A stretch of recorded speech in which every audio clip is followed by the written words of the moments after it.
Let's talk about killer robots.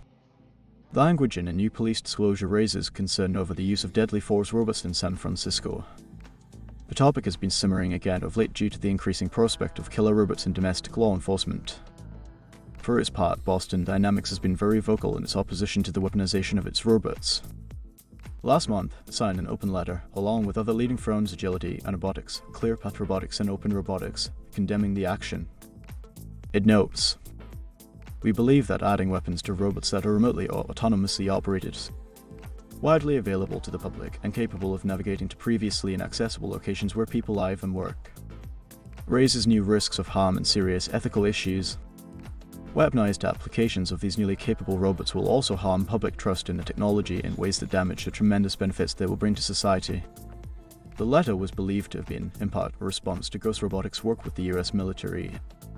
When images of one of its own robotic dogs showed on Twitter sporting an autonomous rifle, the Philadelphia firm told TechCrunch that it took an agnostic stance with regard to how the systems are employed by its military partners.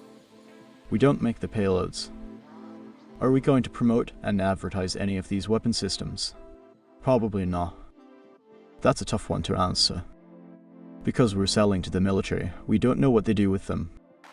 We're not going to dictate to our government customers how they use the robots. We do draw the line on where they're sold.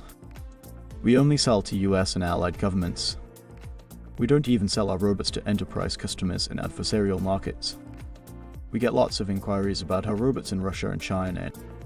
We don't ship there even for our enterprise customers. Effectively, according to the language, the robots can be used to kill in order to potentially save the lives of officers or the public. It seems innocuous enough in that context, perhaps. At the very least, it seems to fall within the legal definition of justified deadly force. But new concerns arise in what would appear to be a profound change to policy. Last month, Oakland Police said it would not be seeking approval for armed remote robots. The department said in a statement, "The Oakland Police Department OPD is not adding armed remote vehicles to the department."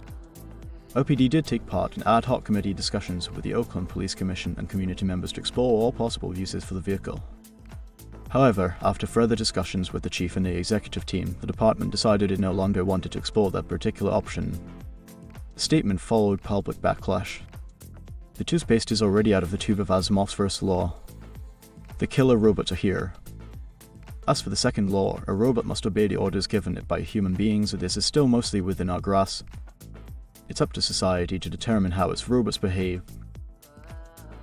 Please check full article in description. Thank you for watching.